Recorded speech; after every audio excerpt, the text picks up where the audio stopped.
Hello dear students, I hope you all are very fine.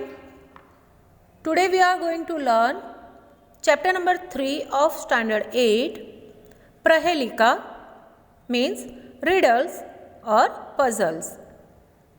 Sanskrit literature में सुभाषिता की तरह प्रहेलिका में से भी हमें कुछ नॉलेज मिलता है. एथिकल बिहेवियर का नॉलेज हमें उसमें से मिलता है. प्रहेलिका में अंतरालाप और बहिरालाप ऐसे दो टाइप के श्लोकास होते हैं. हमारे इस चैप्टर में श्लोक नंबर 6 जो है वो अंतरालाप है, यानी कि उसके अंदर से ही हमें आंसर मिल जाता है, और बहिरालाप यानी जिसमें आंसर नहीं है, हमें सोचना पड़ता है. किसी को कंफ्यूज करने के लिए या किसी का नॉलेज चेक करने के लिए हम इस तरह की प्रहेलिका बताते हैं, पूछते हैं, और फिर उसमें से अगर इंटेलिजेंट है सामने वाला तो वो आंसर भी दे सकता है. तो आज हम प्रहेलिका पढ़ेंगे. प्रहेलिका का फर्स्ट श्लोका है, हम उसको पढ़ते जाएंगे और ट्रांसलेशन करते जाएंगे. एक चक्षुर्न काको अयम बिलम इच्छन्न पन्नगः क्षीयते वर्धते चैव न समुद्रो न चंद्रमाः. इसका अन्वय हम देखेंगे. अयम एक चक्षुः अस्ति परम काकः न अस्ति, बिलम इच्छन्न अस्ति परम पन्नगः न अस्ति, क्षीयते वर्धते च एव न समुद्रः अस्ति न चंद्रमाः अस्ति. एक चक्षुः यानी कि the one with one eye. न काकः मीन्स नॉट अ क्रो. बिलम इच्छन्न मतलब one wishing to go into a hole. न पन्नगः, पन्नगः यानी स्नेक मतलब सांप भी नहीं है.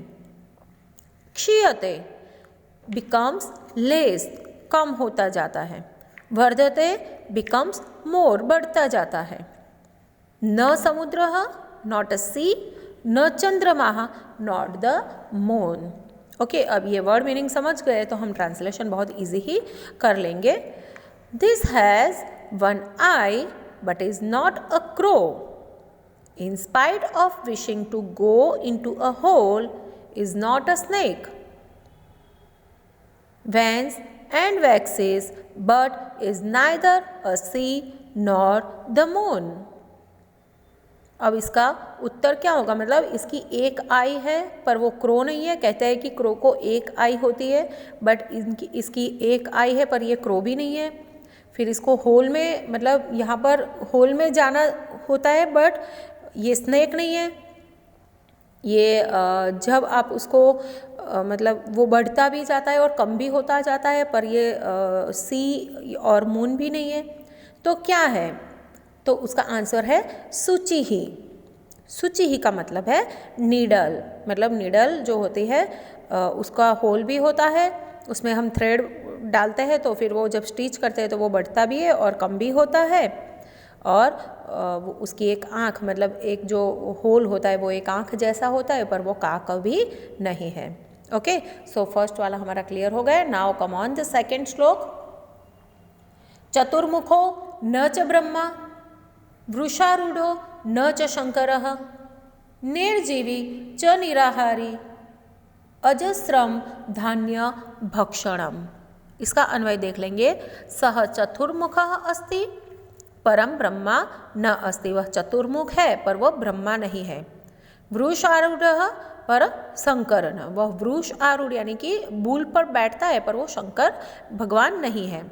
निर्जीवः निराहारी च अस्ति परम अजस्रम धान्य भक्षणम. वह निर्जीव भी है यानी कि नॉन लिविंग भी है, निराहारी है मतलब वो फूड भी नहीं लेता है, फिर भी वह मतलब वो अजस्रम धान्य भक्षणम करोति. वह रेगुलरली, अजस्रम यानी रेगुलरली ग्रेन्स को कंज्यूम करता है. अगर वो नॉन लिविंग है तो भी वो ग्रेन्स को कंज्यूम कैसे कर सकता है. यहाँ पर हम ट्रांसलेशन एक बार देख लेते हैं. He has 4 faces but is not Brahma. चतुर्मुख यानी कि 4 फेसिस है बट वो ब्रह्मा नहीं है. He sits on a bull वो बुल पर बैठता है, but is not Shankara, Lord Shankara. He is non living and it's nothing, वो नॉन लिविंग है और वो कुछ भी नहीं फूड लेता है, but still regularly consumes grain, फिर भी वह ग्रेन्स को कंज्यूम करता है, भक्षण करता है, मतलब वो फूड नहीं लेता है, खाता नहीं है, पर फिर भी वो ग्रेन्स को भक्षण करता है उसका। तो इसका आंसर होगा पेषण यंत्रम। पेषण यंत्रम यानी फ्लोर मिल, या फिर दूसरा मीनिंग इसका, दूसरा आंसर इसका हलम भी हो सकता है, जिसको हम प्लफ कहते हैं, जो खेती करने में यूजफुल होता है। ओके, तो कैसे? The 4 faces are the 4 surfaces of the mill. Floor mill में जो उसके जो 4 सरफेसेस होते हैं वो उसके 4 फेसेस है। 1 stone is on top of the other sitting on a bull, जैसे बुल पर बैठता है तो यहाँ पर भी एक स्टोन दूसरे स्टोन पर बैठता है। एंड रेगुलरली कंज्यूम्स ग्रेन, जब when it grinds it is as if the grain is being consumed, and of course it is non living and never it's anything. तो हो गया ना आंसर पेषण यंत्रम यानी कि flour mill. Now come on the third, अपदो दूरगामी च साक्षरो न च पंडितः अमुखः स्फुटवक्ता च यो जानाति स पंडितः सह अपदः, यानी कि विदाउट फीट। दूरगामी यानी कि लॉन्ग डिस्टेंस तक जाने वाला, one going a long distance. साक्षरः अक्षर सहितः, साक्षर यानी अक्षर सहित यानी कि लिटरेट विथ लेटर्स। अमुखः विदाउट अ माउथ। स्फुटवक्ता हु स्पीक्स फ्रैंकली। यह यानी कि हु या फिर विच पर्सन, जानाति नोज, मतलब जो पंडित है वही जान सकता है इसका आंसर, मतलब जो इंटेलिजेंट है वही इसको जान सकता है। तो कौन हो सकता है? जो जिसके फीट भी नहीं है, जो लॉन्ग डिस्टेंस तक, पैर नहीं है फिर भी लॉन्ग डिस्टेंस तक जा सकता है, जिसका मुंह नहीं है फिर भी वह लेटर्स वो फ्रैंकली बोल सकता है। तो उसका आंसर क्या हो सकता है? उसका आंसर लिखितम पत्रम यानी कि अ written letter.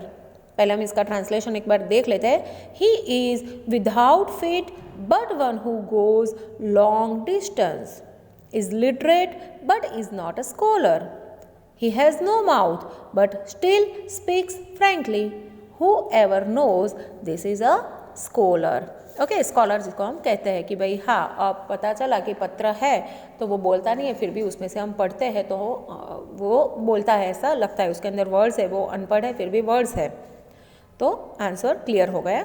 Now come on the fourth shloka.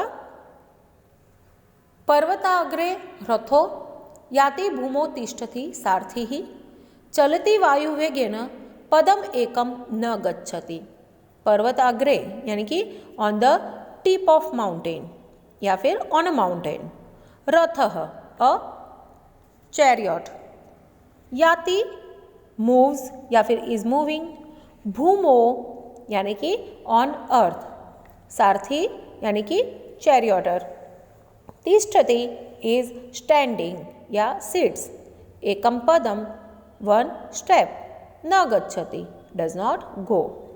A chariot moves on the peak of a mountain and the charioteer stays on the ground, moves with the speed of wind but does not go even one step। मतलब एक है वो जो रथ होता है, तो जो रथ है वो घूमता है, ये उसकी पीक, माउंटेन की पीक पर वो घूमता है, पर फिर भी जो सारथी होता है वो नीचे ही खड़ा रहता है। तो यहाँ पर क्या है, कुंभार का जो चक्र होता है, पोटर्स व्हील, जिसका आंसर है कुंभकारस्य चक्रम यानी कि द पोटर्स व्हील। मतलब उसमें भी क्या होता है कि भाई वो जो रथ होता है वो एक पीक पर जैसे चलता रहता है वैसा दिखता है। ओके, और वो उसकी स्पीड भी बढ़ती है, विंड की जैसे उसकी स्पीड बढ़ती है, बट फिर भी वह एक स्टेप भी आगे नहीं बढ़ता है। तो इट इज़ कुंभकारस्य चक्रम। नेक्स्ट नंबर 5, सुवर्णस्य सुवर्णस्य सुवर्णस्य च जानकी प्रेषिता तव रामेण सुवर्णस्य च मुद्रिका, यहाँ पर 3 बार सुवर्ण से सुवर्ण से सुवर्ण से यूज़ किया है। यानी कि हे सुवर्णस्य जानकी, सुवर्णस्य रामेण, तव कृते सुवर्णस्य मुद्रिका प्रेषिता। मतलब यहाँ पर हनुमान जी है वह सीता को कुछ बता रहे हैं, कुछ मैसेज दे रहे हैं। जब सीता जी को रावण ने उनका अपहरण कर लिया था और उनको ढूंढते ढूंढते जब हनुमान जी आए थे तो राम जी ने उनकी एक मुद्रिका, एक रिंग दी थी, वो एक निशानी के तौर पर कि सीता उनको पहचान पाए, क्योंकि सीता जी और हनुमान जी को पहचानती नहीं थी तो उन्होंने इसलिए राम जी ने उनकी रिंग दी थी ताकि सीता जी उस रिंग को देखकर पहचान जाए कि ये राम जी का कोई दूत है। तो इसलिए यहाँ हनुमान जी जो है वो अशोक वाटिका में सीता से बात कर रहे हैं, हे सुवर्णस्य जानकी, यानी कि O you of the noble family, सुवर्ण यानी कि फैमिली, जनकाज डॉटर सीता, सुवर्णस्य यानी कि द ग्रेटेस्ट फैमिली, रामेण यानी कि लॉर्ड रामा, तव यानी कि फॉर यू, तव कृते यानी कि फॉर यू, सुवर्णस्य लस्ट्रस कलर यानी कि गोल्डन कलर, सुवर्णस्य यानी कि मेड ऑफ गोल्ड जिसको हम गोल्डन कह सकते हैं, मुद्रिका रिंग, प्रेषिता हैज़ सेंट। अब इसका ट्रांसलेशन देखेंगे। O of the noble family, Janaka's daughter Sita, lord Rama of the greatest family has sent this ring made of gold with lustrous color for you। मतलब यहाँ पर सीता को एक गोल्ड फैमिली, मतलब जो उसका फैमिली है वो एक ग्रेट फैमिली है, नोबल फैमिली है, उसके लिए गोल्ड वर्ड यूज़ किया है, सुवर्ण यूज़ किया है, फिर सुवर्ण यानी कि अच्छा वर्ण, फिर राम के लिए भी ऐसा ही सुवर्ण का किया है कि वो भी अच्छे वर्ण है यानी कि अच्छे फैमिली से बिलोंग करते हैं। फिर जो रिंग है वो भी गोल्ड की है इसलिए उसके लिए भी सुवर्ण से यूज़ किया है, और उसका कलर भी गोल्ड जैसा है, लस्ट्रस कलर है, इसलिए उसके लिए भी सुवर्ण वर्ड यूज़ किया है। मतलब बार बार सुवर्ण वर्ड यूज़ किया है बट सबके मीनिंग्स अलग अलग है। तो इन दिस श्लोका सुवर्णस्य ऑफ नोबल फैमिली, सुवर्णस्य ऑफ अ ग्रेट फैमिली, सुवर्णस्य ऑफ लस्ट्रस कलर एंड सुवर्णस्य ऑफ गोल्ड, ये 4 सच डिफरेंट मीनिंग्स ऑफ सुवर्ण आर सीन। ओके, तो the poetic device known as pun has been used beautifully here. Figure of speech यहाँ पर उन्होंने use की है। अब इसके अंदर तो हमें आंसर मिल ही गया कि 4 सुवर्ण यूज़ किया है, चारों सुवर्ण के अलग अलग मीनिंग यहाँ पर दिए हैं। नाउ लास्ट श्लोक नंबर 6, भोजनान्ते च किं पेयं जयन्तः, कस्य वै सुतः, कथं विष्णुपदं प्रोक्तं तक्रम शक्रस्य दुर्लभम। भोजन के अंत में किं पेयम, भोजनान्ते च किं पेयम, जयन्तः कस्य वै सुतः, विष्णुपदं कथं प्रोक्तं तक्रम शक्रस्य दुर्लभम अस्ति। भोजनान्ते यानी कि at the end of meal, किम यानी वॉट, पेयम यानी drunk, should be drunk, Jayanta कस्य हुज, वे रियली, सुतः सन, विष्णुपदम the degree of Vishnu, the name of Vishnu, कथम प्रोक्तम हाउ इज इट कॉल्ड, तक्रम यानी बटर मिल्क, शक्रस्य यानी कि ऑफ इंद्रा, दुर्लभम hard to find. This is an internal answer. मैंने आपको बोला था अंतरालाप जिसको हम कहते हैं।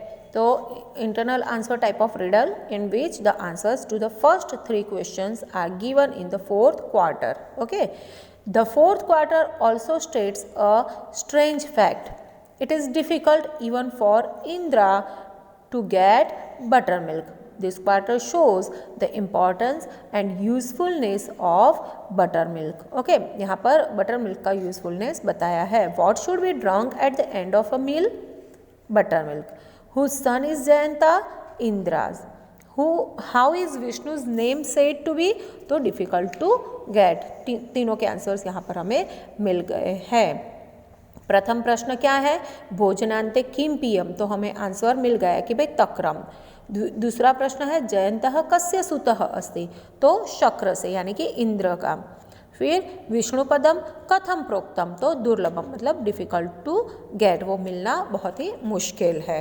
ओके तो यहाँ पर हमने सब श्लोकास का ट्रांसलेशन एंड एक्सप्लेनेशन देख लिया है।